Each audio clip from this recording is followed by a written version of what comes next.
All right. So I guess now you understand what the plan was. Absolutely. At Colts Law, we talk Indianapolis Colts football.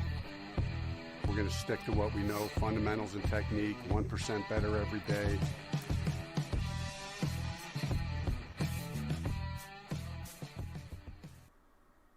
What's going on, Colts Nation? I'm Lawrence Owen, with me as usual, Colts Loyalist. And now, that's the show. Have a good one. What's up, Alpha Wolf Truitt? What's going on? Alpha says Titans fans already talking trash and getting put on Twitter. Football is back. What's up, FaZe? Yeah.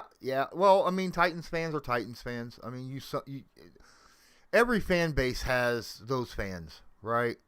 Yeah. It is. It's how it works. What's up, JD? 190 Sports Talk. All right. What's up? Appreciate you. Nah, man, I'm sitting here. Just got done. I've been busy. I recorded tomorrow's Believe in Colts. And then I had a meeting with the Believe Podcast Network with Eric Weinberger, who's the former president of the NFL Network, who is now the president of my podcast network, and talked to a bunch of people about a bunch of stuff. And we was there for an hour and a half, man, talking basically how to get everything going good. Jiminy Christmas, what is up? John Davis, Brandon Wood, Matt Stansberry, Alex Castillo. Everybody's in here. Awesome. That is sweet. What up, Truitt? Yeah, so, it was just basically how to keep your podcast going and get people to listen and stuff. To be fair, like I was telling Loyalists before we got on, I've been doing this for going on 7 years now. 95% of everything they said, I already knew through trial and error, right? But it was still nice to sit here and talk and throw in my 2 cents to a lot of those people that were in that, give my advice and stuff like that. So, it was an hour and a half well spent, I still think. So that's great. 190 Sports Talks says, thanks for being on our show, our podcast a few weeks ago. Was phenomenal. Hey, man, it's no biggie. You know what? I actually enjoyed being on that one. There's a few, I join a lot because, I don't know, I like getting out there and mixing it with other people and getting to know other people's fan bases, stuff like that. And I'll be honest with you. I've been on some that I wish I hadn't, and yours wasn't one of them. So that's always a good thing. But I love doing that, man. It's kind of like cross promotion, right? Trying to help someone else while helping yourself out at the same time, mixing the fan bases up. Very, very awesome. My followers that are sitting here, especially the majority that is in the live chat right now, incredibly respectful to everybody. I have like the best following there is, period, end of story. I can't ask for a better group of people, man, to sit in the chat and talk. It seems like there's been multiple times where we get done with the show and somebody will be like, wow, these guys were pretty intelligent, or they were very engaged, and just all these positive comments all the time. Yeah. All right. So here we are. We got this going. Let's talk about some news. All right. Indianapolis Colts news. I haven't had a live stream, Colts Law live stream, since Saturday. Holy crap. It's been that long since I've uploaded or went live for Colts Law. Oh my goodness. I can't realize how busy I have been. This Believe Podcast Network thing is really taking its toll on me. But I'm here. And there's been a lot of news as of late. And some of that news, Loyalist, we've already done little quick shots for on Newsbreak, right? Yes, sir. Yeah, that's right. We even uploaded one today. So, yeah, if you want to give us help us out, if you can't do anything more than smashing that like button, which is a huge help in the first place, but you'd like to help us out a little bit more, you can help us financially by downloading the free app. This video is sponsored by Newsbreak. Newsbreak is an app used over 1.5 billion times a month by people just like you to get local news via articles or videos by those who are focused on that specific area. People like myself. Just use the link in the description of this video to download it. Then search a city, state, or someone specific, like myself, Colts Law. Then make sure to follow them so you'll get all the news fresh as it comes out. What's going on? Hey, Buck Dancer, what's up being in here? Appreciate you. Went season. Hey, appreciate you being in here as well. She says, what's up? Enjoy the wedding Sunday. You're going to be peeping the score? Now, as a lot of you know, I won't be able to go to... I had an opportunity. Someone was going to get me in. Good seats, by the way. Not nosebleed seats. Really good seats to this Sunday's game. And then I realized, oh, crap, my niece is getting married. So I got to go to my niece's wedding. It's just how it is. Peeping the score, probably not. Now, if somebody else is peeping the score and they happen to tell me, then there's nothing I could do about it other than maybe punch them in the nose. But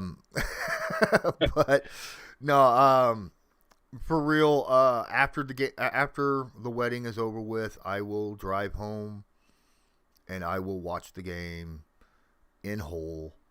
And you probably won't hear from me until after the game. But we'll see what happens, man. I hope no one tells me the score before I leave, because, my radio won't be on my drive home. It'll be about a 45-minute drive home. So nothing will happen. What's the this? famous last words. Right. Alpha says, I'm not in Indy, so I just tune everything off because I want to watch it on Game Pass myself. See, I'm not in Indy either, but I'm close enough to where, there's enough fans that will be watching it, and I got to kind of, hopefully they won't be watching it in the middle of a wedding, though. Now, Yeah. when there's dancing and stuff like that afterwards, we might hear something, and I hope not, but it is what it is. I'm sure a family member or two also knows that you sort of like the Colts. Maybe just a little bit. All right, so as we was talking about earlier, a lot of news for the Indianapolis Colts, and the first and foremost is we were basically told DeForest Buckner was playing with one hand all year last year, and still somehow came up with 9.5 sacks and 650 quarterback knockdowns and I don't know, 14 offensive coordinator heart attacks and all kinds of stuff. I mean, it was just nuts. What he was able to do last year with a dislocated thumb that happened before the first game of the year. And he had to deal with that because it wasn't taken care of, he had to go afterwards and get surgery on it to repair everything. Now, he's healthy, and we got a guy who's going to be able to play with two healthy hands this year. What? Oh, my goodness. Loyalist, what was your thought about that? I just, what? For me, I mean, yeah, I was shocked. I'm not going to pretend like I knew anything, but the way he just delivered it, I mean, it was just sort of like a little side comment. Oh, yeah, I didn't even have use of my right hand for the whole year. And it was just like, wait a minute, what? And then you hear more details about, I mean, can you imagine a thumb? Okay, I mean, going through, and this is all you can do to look like a T-Rex or something. Get off me. I love the fact that he just sat there and so nonchalantly, described what he was doing, and half the season he had that club which Yep. I remember asking, but with it being his first year, I didn't know if that was just sort of his hand protective wear or what normally. So I never really said anything. But the way he just reacted to it, and then the best comment to it was, and I don't remember who, maybe it was you, but somebody was like, "Yeah, maybe you'd have made the Pro Bowl or the which one did he get snubbed from? Was it the Pro Bowl or All Pro? Whichever one he got snubbed from." He's like, "Yeah, maybe if you'd had a second hand, you would have been able to win that one too." He got snubbed in the Pro Bowl. Yeah, that's what I was thinking it was. But yeah. He got voted in All Pro first team. Yeah, no, I knew it was one. I was thinking. It's like Darius Leonard's rookie year. Got snubbed Pro Bowl, but went All Pro first team. Right? Yeah. Come on.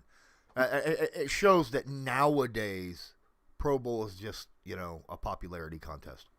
Yeah, but the awesome thing for me is I'm sitting here thinking, okay, DeForest. I mean, our first year of seeing it. I mean, I know we saw impressive, production from him out in San Francisco, but I didn't see a lot of those games. I mean, I did during the playoffs and stuff, but I didn't see a lot of DeForest. I mean, I wasn't eyeing him as a possible trade.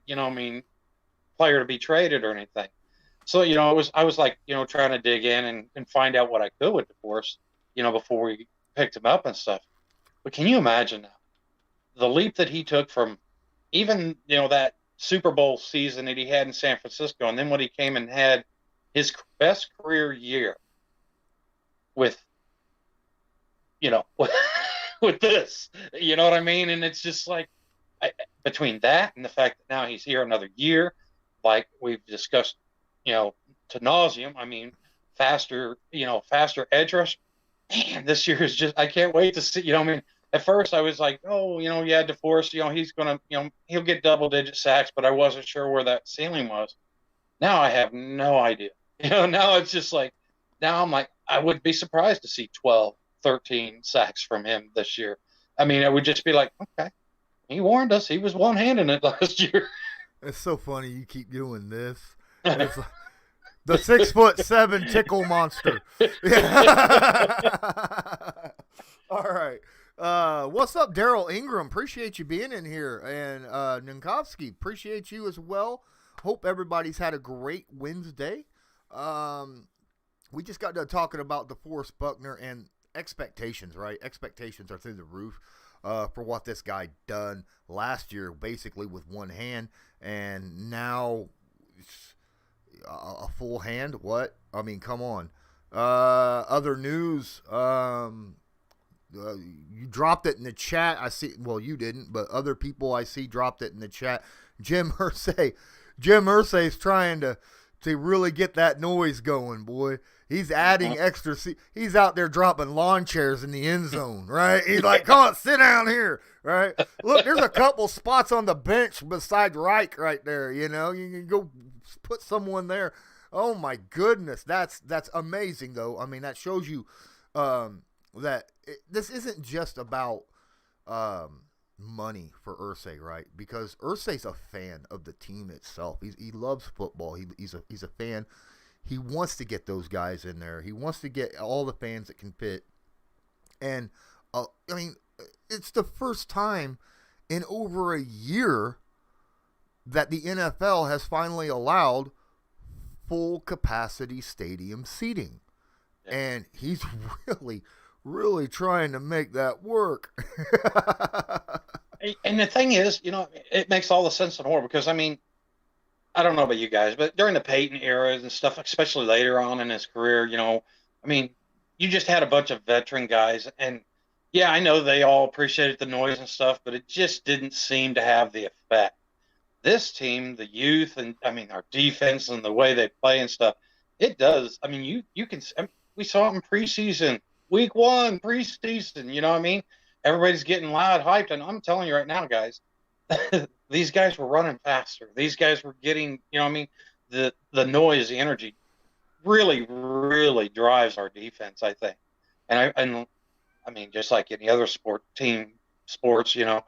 once one side gets going, the other side gets going, and then you get the special teams involved. I mean, yeah, I think this year, the fact that we have our first, 2 games here is huge for us because, I mean, even with these guys that we have the question marks and stuff with, some of the stuff, if you can just go out there and perform at your highest level, and that's, being amped up and, not over amped, but, I mean, being amped up with the crowd and stuff, I have to believe that will, will have to make some difference.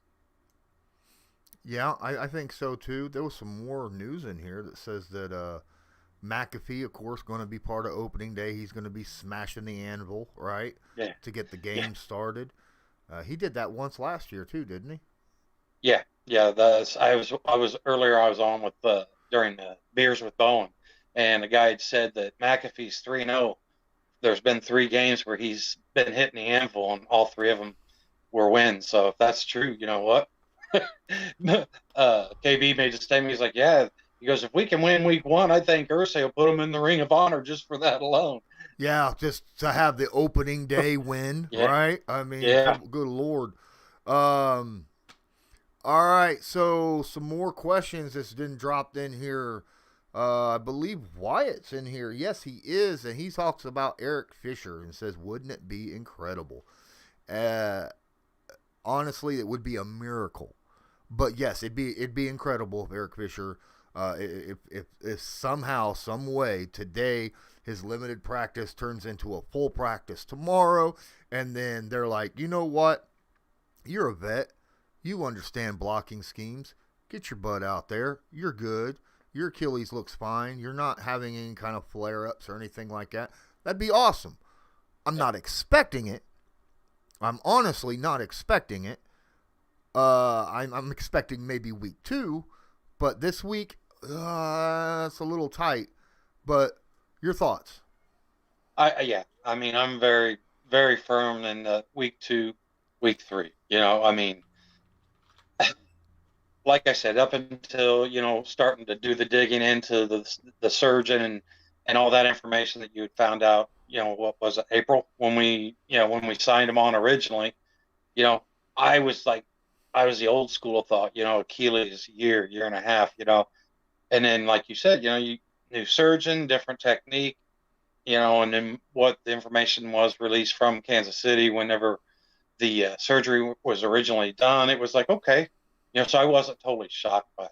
But to sit there and think that he'd be out there, only way I can see him out there week 1 is if they do like they did with AC, last year when he was, and sprinkle him in just a little bit, not get a lot of reps, but just get him 10 to 15 plays or something. I mean, I don't know that they would even do that, but, like I said, I just can't see them putting him out on less than, well, Reich said, he wants his guys to be out there for at least 2 weeks worth of practice. I mean, and we're talking about a guy that hasn't played in this system at all, so I understand it's the O-line, it's not the quarterback. I've got that, but it's also your left tackle, and if he's just a half step off or whatever, or if he makes one wrong turn like we've seen in preseason, you don't have a third string in coming at the quarterback now. Now you've got the first stringers. You've got them coming down full speed. Yep. So, yeah, it would be awesome, but I think week 2, week 3 is more of what I'm expecting. Yep. I think so. I'm thinking probably week 2. But still, that's right on line with what I've been saying all year. All off season, I've been saying it's possible week 1, doubtful, maybe week 2. Maybe week 3, somewhere around in that general vicinity, like you're saying. And everybody called me crazy. It's an Achilles injury. There's no way. That's not what Kansas City's medical staff said. That's not what the Colts medical staff said. I actually look at stuff. Yeah. Man, okay. So before I get diving into more news, as I'm sitting here looking at the chat, and hey, Jody Durbin, appreciate you being in here. Thank you so much. Alex, appreciate you as well. Be getting to some of your chat in a second, but please don't forget to smash that like button. Hit subscribe if you're not subscribed. Tag that notification bell. Make sure all notifications are turned on, please. And if you want to make sure your question or comment or anything, or just want to help, with the stream itself, help us and decide, you want to do a super chat, please use that link in the description that's right below here. You could use that, and you'll still pop up on my screen. You'll still get your stuff read out, and believe it or not, we'll get like twice as much of that money as opposed to you using YouTube. So your money ain't going to the big corp, it's going to us. So I'll just let you know. Also, you want to help out? I understand most people have social media. I mean, that's the rumor, Loyalist. I understand you didn't have much of one until recently, but you got one now, right? Yes, I do. I've been converted, at least with Twitter. I haven't quite done the whole Facebook, Instagram, but I'm getting there. Well, see, even Loyalist has a social media now, and if you want to support us more than just by hitting that like, there's a little share button down there beneath Loyalist. You can hit that and share it to your social media to help us out a ton, and we appreciate it very, very much. All right, so let's get into some of these questions, man, and comments and other news, because there is a lot of news. News like on the starting roster depth chart, AQM is apparently the other starting defensive end opposite Kwity Paye. Now, my thoughts on that is, I get it. He's a run stopper. Right? He's pretty good against the run, and that's what your starters do, right? Now, your other guys, they're more pass rush oriented. Now, one guy is more of a kind of got me a little bit. AQM over the former Ohio State player. Taekwon Lewis. That's right. Yeah. That kind of shook me for a loop there, and then I realized AQM was able to practice all off season. Lewis wasn't once he got off the COVID. Mm-hmm. Yeah, once he got off that protocol. Yep, and then he was able to do. And Taekwon had issues, with dealing with injuries this off season. So it was a shoulder, right? Yeah. Isn't that what he's doing with the shoulder? Yeah. So, but Teray, Banagoo, guys like that, they're more pass rush specialists. That's exactly what they are. So you're going to, they'll probably be out there second and long, third and long, stuff like that. AQM, I completely understand why he became the opposite starter of Kwity Paye. What do you thought, Loyalist? Yeah, I couldn't really say much more on it, to be honest with you. Like you said, you factor in the injury and the fact that he's not getting the reps, and it's just because he's not number one on the depth chart doesn't mean he's not going to get his snaps and stuff. You know what I mean? Our defense is rotating through these guys so much, especially with this Eberflus lineup and the way we've got 10 defensive linemen on the roster. Let's use them. Let's make the loss of Sachere not in vain. You know what I mean? Because that was the thing for me that stood out, was just, they had TJ Carey as a safety, and that I was just like, that told me more about what Ballard thinks about our depth and the safety, than anything I saw with placement of D linemen and stuff like that.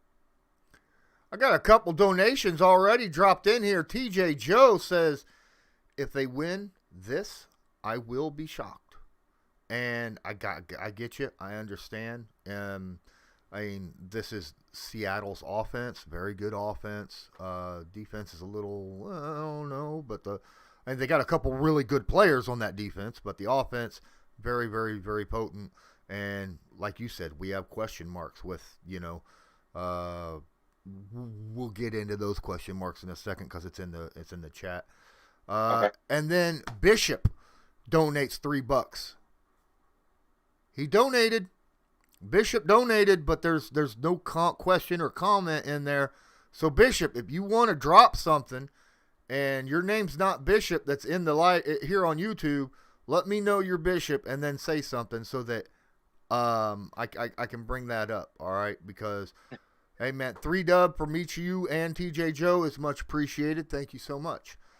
If Stansberry's still here, he's going to say, I'm Bishop. Stansberry. That's MTS, man. I know who MTS is. You ain't pulling the wool over my eyes. Maybe the cotton. All right. So, Yeah, I got to scroll up through here because there was something said about. Oh, I can't see who said it, so I apologize. But here's the thing, okay? Someone had mentioned Rhodes and having the new guy that we picked up off of waivers replace him. And I'm like, I don't know. I don't know about all that. See, in my opinion, we need guys. I would like to have a speedster to go with. I think Ashton Doolin would do well against DK Metcalf. Doesn't have the experience, but I think he'd do well with him. You know what I mean? Because No, it's speed. Ashton, you said Doolin. I said Ashton Doolin. Sorry, Okay. Rogers. Why did I say that? Oh, Isaiah Rogers. I don't Isaiah know, but I was Rogers. just like, I think Isaiah Rogers has the speed and the ability to keep up with DK Metcalf. Okay, I'm DK has gotten better as a route runner since he's been in, but he's still, a two-trick pony. He uses his speed, he uses his size, and Isaiah Rogers, that's what he's good at, using his speed, using his size. So I like the Isaiah Rogers on DK Metcalf. Now, the issue is, would the Colts even do that? Because generally the Colts don't have cornerbacks on specific players. They play specific sides of the field, right? Right. So you want your best player out there. And in my opinion, if Rhodes can't go, TJ Carey's that guy. Isn't he? Yeah. I mean... You mean Rogers? No, Rogers. I think TJ Carey is, like, overall, because of his experience. Okay, I see what you're saying. Yeah, it's just better at something like that. Mm-hmm. Now, if they're putting it man on man and, like, you're covering this dude, you're going to follow this dude, give me Isaiah Rogers on DK Metcalf. Yeah, see, and the thing for me is how much would that change our defense? I mean, I know we have certain plays where we have a guy that's, like you said, shadowing and stuff, but for the most part, our defense, all of it is designed where, this cornerback's on this side, this. So if you start changing that particular concept, then what else has to change, I guess, is my question. And then how quickly can you get that implemented, before the Sunday? Yeah, that's true. Hey, I need to shout out a couple more people that's in here. Ricky Freezer jumps in. Dion Lamb, appreciate you being in here. Terrence Cooper, my goodness, everybody and their mother. Did you bring your cousins too? Because I really, really like that. Thank you so much for coming in. Truett says you heard Carey because of zone, and yes, TJ Carey is one of the better zone defenders we have, right? Him and Rhodes are very good at zone. Believe it or not, Rock is good at zone. He has problem with man coverage. Most of the guys on our team are picked up because they are good zone coverage people. And there's not a lot of, we still play man, just not as much as we do zone. There's a jump in here. Question earlier about a certain left guard. And I see other stuff in here too. Oh my goodness, you guys we ain't gonna get out of here until tomorrow. But this chat is just moving, and I love it. I love it. So Quentin Nelson also, held out of practice due to his back, right? And it's something that he's dealt with the last couple years, right? He's had surgeries on it. He's had procedures done. He has back spasms. They sit him out. I expect him to play. I think they were just letting him sit out due to the back pain, let him rest up before the game starts. What do you think? And yes, I do. And I sort of feel the same way about Rhodes. They hit Rhodes last year. There was constantly, especially later in the season, where he would miss, 1 one or two practices, but then game day showed up and he was out there and performed. You know, I mean, I'm not saying that this is what he's doing, but it almost seems like, you know, this veteran way of dealing with things. You know what I mean? Which, like I said, I don't know if that's what's going on, but yeah, I honestly think that both of them will. But you mentioned something when we were doing our news break that I never really put any thought into, was the fact that, you know, we discussed how we thought it'd be harder for Q to make it back from that foot injury and stuff. And it's not, I love Q, but it's not all bad to sit there and think that, okay, we put Chris Reed in for one more game and he gets that extra week of rest. Let's that back straighten out, because you know more than any, I mean, I'm very familiar with back problems, and I mean, I can't imagine trying to push around 300-pound men with bad back, you know? So yeah, let that foot heal another way. I mean, and I know, you know, that's a big downgrade for us on the run offense and stuff. And I'm not saying that, you know, I'd want to sacrifice, but it's not all bad, I guess, was what, you know, the more I thought about it, the more I'm like, you know, you're right. It's not all bad. And if it does happen, I think Chris Reed will do enough to keep us, you know, in the game and stuff, you know, from that guard position. My concern is, can he help out Julian Davenport enough to where that whole left side isn't a massive sieve? The biggest hit, I think, was the fact that, you know, Quentin Nelson's known for his pulling ability to go to strong side and help with the blocking over there, and I don't see Reed being able to do that nearly as effectively. He just doesn't. There's nobody that's going to do it as effectively. Well, I mean, his movement, his side to side movement, his ability to get to the spot and perform the block is limited, as opposed to what Quentin Nelson is. Alex, I see you, Alex. He says, Bishop is my old username, and you already answered my question, Law Dog. Well, I'm glad to know. All right, I probably already knew this, and it just gone. Okay, so it happens. Speaking of, you know, Alex is one of my Patreon supporters. Did you know that? No, I didn't. Yeah, pretty sure. Oh, hold on. You know what? Let's take a look at this, because this is a list of my Patreon supporters. Wait, Alex used to be, I think. He's not on the list right now. All right, so we got Ant, Ross, Joe Thornburg, Pedro 51. Who's that Loyalist fella? All right, Brian Walton, Yura NPT, Martin Hazel, Goki, Truett Tressler. Appreciate you. Matt Stansberry, Chang Andrew, Zach Ballinger, Kayvon Jackstar, Fuzzy Whistler, Anthony, Zach Avery, and my newest member, Jay Ponce and Real. Thank you so much. Appreciate each and every one of you. These guys support us on Patreon. It's only $5 a month. Very, very cheap. You get to end up finding out all of our content at any time you want. Just join in. And then, of course, once or twice a week, usually, we do live streams only for Patreon supporters. We get in there and talk, hang out. And I am just trying to talk right through a whole bunch of names that are listed right over my face. So I'm going to sit here and move that off to the side. There we go. And it's good and good. Jody says, Jody Durbin, who are the captains?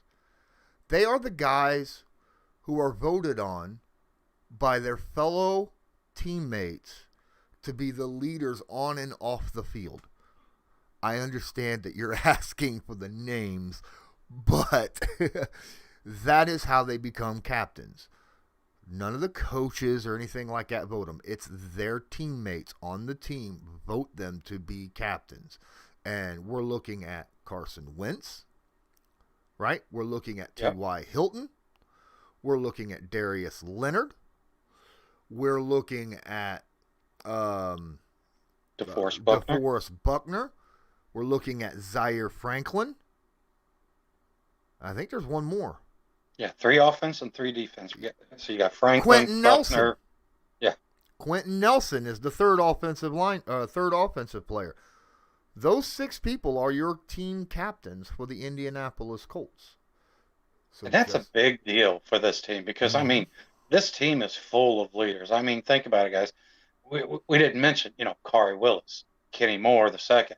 I mean, there is some really talented, strong leaders. So the fact that these guys sit there and get voiced in and penciled in, that's impressive. Absolutely. Hey, I got more people jumping in here. Skylar and Kirsten, appreciate you. Thanks for being in here. Simple Team Fitness, I see that you're talking about some things. We got KDC City in here dropping more money. Man, it's just $3 left and right. KDC City drops in and says, if you didn't know Kayvon Jackstar is my old user. What? Did you hear about Carson Wentz? KDC City's out here dropping all kinds of money for me. All right. Did you know here that Carson Wentz being able to play Sunday? Remember when they were bashing him?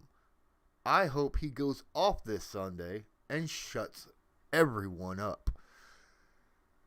Yeah, I remember. I remember a lot of stuff. He's been bashed on not just by Philly media, Philly fans, Colts media, national media, over multiple different things. Yet what has this guy done? They found out an injury that he had from a long time ago and was like, you know what? Let's get on top of that, get that fixed. They got it fixed. And then he's like, you know what? I'm going to play. I'm going to go out there. I'm going to play with a wounded soldier out there playing, right? That's exactly what we're seeing. And he's doing it for the team.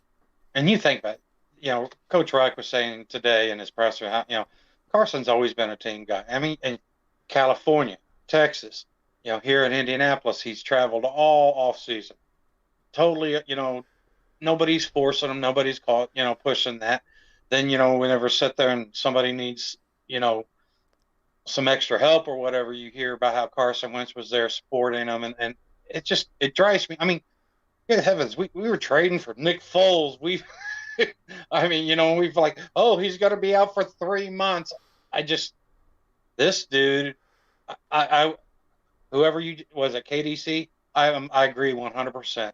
I hope Carson just comes in, hangs 425 on Seattle and just says, next. I would just love it because I am so, everybody will be cheering for him. Even the negative Nancy's will all be out there cheering for him on Sunday, though, won't they? Oh yeah. You should at least, I mean, you don't want your team to go bad just because, a certain player or whatnot is going on. What was it, about 6 weeks ago, I said Jacob Eason, I expected him to throw 400 yards and 2 or 3 touchdowns against Seattle because I didn't think that Wentz was going to be able to start week 1. I figured maybe week 2, week 3. Now it's Carson quarterbacking. I'm not going to change it. I think he could still do it. And what's even more so is because if Quentin Nelson is not able to play that guard position, and that left guard and left tackle are both backups, I think Carson Wentz will be throwing the football more because I don't know if our run game will be effective enough to keep him from having to do that. But it's not saying that he's going to hold the ball and take 7-step drops, run around for 10 minutes and decide whether or not he's going. No, it's going to be quick catch, release, bam, that kind of stuff. That is a passing running game, right? You throw those screens, you throw those quick slants, you throw those kind of things. That way it keeps the defense on their heels. They're expecting quick passes. And then, believe it or not, Carson Wentz has a pump fake in his arsenal. Not a lot of quarterbacks have that anymore. So when you're throwing these little quick out passes, and the defense is seeing it, you could get them. You could get them on a bite bigger than heck. And next thing you know, Paris Campbell is 50 yards downfield burning rubber with a football, and they don't even know what happened. So we'll see. That was the injury that really made me nervous. Was hearing about Paris and how he's dealing with some tenderness in the Achilles. Because I mean, especially after the TY news, which we knew going in, and you know, I mean, and I felt like the team would still be okay. But now, if we're down, if Paris isn't able to go, because I mean, there again, you know, it's only one game. You know, if he's not ready, you know, set him. You know, give him that extra week. As much as I hate to say it, but he of all people, we don't need to be putting him out there less than 100%. You know, so mm-hmm. I hope that doesn't. That was my big concern was, you know, is Paris can't go out there this week. That's another one that really, like, come on. He's got a sore Achilles tendon right now, and I think he's going to play. I think they're holding him out, letting him rest that up so that he can play on Monday. I really do. There's a lot of guys when they have bumps and bruises that they're going to hold out just because they want you 100% on game day. Skylar and Kirsten says, did you see the PFT rankings? They got the Colts listed at 19 behind Dallas and the Vikings. I believe they are a top 10 team. Where do you guys rank them as of now? Now, I saw on NFL.com, I think they had them listed right around 18. All right, and so that's about where a lot of people list them. And you know why that is? Because most places have Carson Wentz listed as the number 32 quarterback in the NFL. Yeah, I just, I mean, I don't understand it. You know, like you said, I mean, I know that the guy had a bad year. I understand that. Even if you weren't that high on what you saw in 2019, 2018, 2017, 2016, those were all, I mean, 2016 was his first year, and he still performed way above expectations. And in 2017, everybody knows about that. You know, so I just don't understand. You know, you have this Andy Dalton. Well, at least he's done it. What has Andy Dalton done? You know, what has Andy Dalton done that puts him, you know, 6, 7, 10 spots above Carson Wentz? And there again, I just feel like there is this lazy perception. You know, I mean, you know, I mean, I don't go out and I don't watch all these quarterbacks during all the training camps, but you know, I've seen enough to realize that Carson Wentz is not the 32nd quarterback in the NFL. He was playing with basically a high school team last year. I mean, come on. Right? I mean, they had so many injuries to that team. They were literally playing starters who were bagging groceries like a week prior. All right. So, I mean, come on, man. You got to give the guy a break. I mean, he had 4 pretty good seasons before that, and then he had that bad season. Because let's be fair, 2019, he still had pretty darn good stats. Go look at him. I think it was 7 interceptions, 23 touchdowns. That ain't bad. You know, no, it wasn't. Yeah. I mean, come on, man. Guys just TJ Joe in here says, yeah, they said Rivers was washed up too when he led the NFL basically in interceptions the year before that, right? Then what happens? He comes in, he's one of the most productive quarterbacks in the NFL. Not necessarily, he couldn't hit every throw, but he didn't throw 20 freaking interceptions, right? Yeah. I mean, come on. So I fully agree, TJ. I fully agree. Unfortunately for Carson, he didn't come to an organization that's going to get him a lot of national love. You know, not until he's hung a that's not true. until he's hung a few seasons on him. Dinkowski says if Wentz is 32, Dak Prescott's 55. I think that same list had Dak Prescott number 4. I think. I'm pretty sure 4 or 5. They had Stafford at like 17 or 18. Okay, and I'm just like, there's no way. I think Stafford's top 10. I really do. Yeah, I get that, you know, he didn't go to the playoffs very much, but look at the team he was running. Go look at his actual stats and be like, oh, it wasn't him, right? Go watch the games. It wasn't him. You know what? And the Indianapolis Colts beat Detroit last year. Stafford still threw 350 yards and a few touchdowns against us. You know, and almost made a comeback. Yeah. I mean, that's what Stafford is good at, you know. He has to make up for a really trashy defense, right? He has no supporting cast, and that's basically what Wentz had last year. Nothing. He had no supporting cast. Give the man a break. If Wentz, I'll tell you what. I honestly believe Wentz will probably throw at least 3,500 yards this year. I think he'll throw at least 64% completion percentage. I think he'll have at least 25 touchdowns and less than 10 interceptions. That is my prediction. Okay? That's what and if he does that, that's comeback player of the year. Hands down. At least in my opinion. What do you think? Well, see, and then you still get into that popularity count. I mean, because if Dak Prescott comes out and puts 75% of what you just said for Carson, you know, Dak's going to get it. You know what I mean? But I know what you're saying as far as, you know, it should hopefully quiet down a bunch of the naysayers. I don't know if Dak can do it. Dak needs an offensive line too, you know? Yeah. And Even did I more read so Mead? Did I not read right that Zach Martin got hurt? COVID. Was it COVID? Okay. Yeah, okay. the COVID. COVID. All right. I knew there was something about Zach Martin. So, yeah, there was. I mean, obviously, to get comeback player of the year, generally you need to make the playoffs.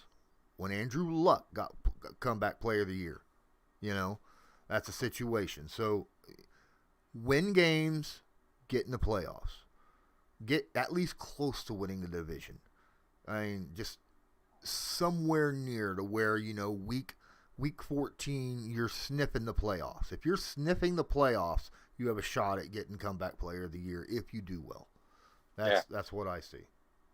And, you know, and that's something I've been sitting here thinking is this story that I mean, if we pull this off, if Carson comes out and elevates his game and shuts these guys up, when we take this first 8 games and say we go 6-2 in our first 8 games, you want to tell me that that's not going to just, I mean, the rest of this team and this fan base isn't going to finally be like done slinging? Well, most of the fan base, you know, there's a few reporters that'll be still throwing stones and stuff, but I mean, I just, please do it, Carson.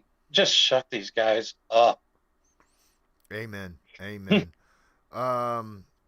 Well, FaZe, appreciate you being here. He says he's got to go now. I know I haven't been talking much. It's all good, man. At least you came in, hung out with us for 48 minutes. 48 minutes? Oh, my goodness. We've been here almost an hour. Skylar and Kirsten say, if we're 5-1 through the first 6 weeks, would that change your guys' overall opinion of the team? No, because that is the record I have for the Indianapolis Colts starting out 5-1. And I was 4-2, so yeah, it's not. Yeah. We actually have us doing better through those first 5 games than what most people think. You know, a lot of people are looking at those 5 games going, man, if we could squeak out 2 and 3, we're good. I think because of matchups, we can beat those teams. All right, that's my thing. But health is going to play a big part of it, right? Yeah.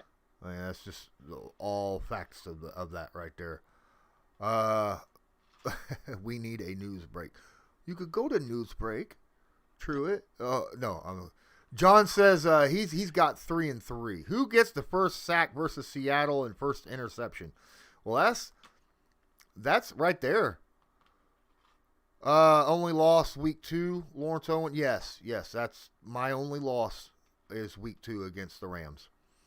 But anyhow, who was it that's saying? Oh yeah, Alpha Wolf. Who gets the first sack and first interception versus Seattle? And that's pretty big presumption that we're going to get a sack and an interception. There's been games there's been games we didn't get an interception. There's been games we didn't get sacks, you know. But against this dude, against this Russell Wilson and this team, you're right. We better get sacks. We better get at least a turnover. maybe not an interception, but a forced fumble or, in my opinion, a fourth down stop is still a turnover. You turn the ball over on downs, that's still a turnover. It's not as flashy, as a forced fumble recovery or a strip sack or an interception or something like that. But you're still getting the ball where the ball was last placed, So, we got Jody Durbin says Darius. Well, hold on, Jody. You say Darius, that could be sack or interception. That dude does all of it. All right. So is he getting the first sack and the first interception? Is that what you're saying? Because that would be cool. Yeah, I'll be honest with you. My top two candidates, because of the left tackle situation at Seattle, and then just because he's just bad as heck, and that's either Quiddy Pay or DeForest. I mean, I see either one of those guys being our first. And I know he's a rookie, and I understand. He's also playing against a guy who's done nothing but sit in the office or sit in an apartment or whatever. Done some meetings and stuff, but he hasn't been practicing at all with the team. That's Quiddy. Up until this week. That's That's Quiddy's guy. Yeah, Brown. Yeah. Yeah. And then, like I said, DeForest, he's just I mean, I will take DeForest against pretty much any interior lineman that's not on the Colts lineup. Well, I'll tell you what. Seattle's, I was talking, I don't know if you guys watched. Well, no, you couldn't have watched because I haven't uploaded it yet. But I'm uploading it tomorrow, all right, where I hosted Believe in Seahawks today and recorded it. I'll be uploading it tomorrow. He was talking about their best offensive lineman, and he's a Pro Bowler, very, very good, is their left guard, right? The rest of the team is not so, great, but their guards are pretty good, apparently. They need help at tackles, both tackles, and their center. So, but still, DeForest eats anyone alive. So, yeah. I mean, and it's not like DeForest. One of the reasons I think DeForest might be as good as he is because he practices. He's already good, and then he practices against Quentin Nelson on a daily basis. So, there's not many people out there that can equal what Quentin Nelson can do. So if he can get one over on Quentin, he's definitely getting one over on somebody else, right? Yeah. And then you just finally sprinkle it off with his work ethic. I mean, everybody says he's the first guy in the building every morning. That's so funny that you say that. Because I watched that interview with Carson Wentz today, and he said that he thought he came into practice this morning early, got up way early in the morning, thought he was going to beat everyone else in the practice, walk in, and he says, there's DeForest Buckner. And so he's like, when the heck do you come in? Because he needs to know, so that he can beat him and stuff like that. And so, but that. And Defoe's like, well, I'm just going to have to come in earlier. Defoe's like, what do you mean, when did I come in? That's my cot right over there. But, no, well, you know what? That shows the kind of leadership that they provide, both these guys. First two guys in the building are Carson Wentz and DeForest Buckner. There's a reason why these players, their teammates, voted them, as team captains, because they lead by example. The best part, the best part is these are also some of your higher paid athletes, which I would be like, well, yeah, of course it's your higher. No, I mean, to me, it seems like, those are the guys that sometimes you don't see pushing the pack. They're just sort of in the pack. You know what I mean? So I'm very hyped that, like you said, that these are the guys leading this team this year to battle. What's up, LA Rams? You're actually catching the very end of this stream, but I appreciate you being in here anyhow. Thanks so much. Alpha Wolf says, the stadium Buckner. Well, he is on the stadium, so, that's about as big a compliment as Jim Irsay could give somebody, is to put your picture on the side of the stadium. Yep. Up there with guys like Reggie Wayne, Peyton Manning, Edgerrin James, guys who have had their likeness plastered up there. That's awesome. Well, believe it or not, I have yet to eat. I've been sitting here staring at these thumbprint cookies for a while. And I need to eat something. I'll have to eat something before I get into those because sweets before I eat's not a good idea. Ram says that he's ready for week 1, Bears and Rams. That'll be a fun game.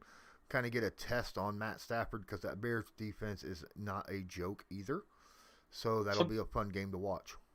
I'm just curious as what his take, what his projection is for the score in that game.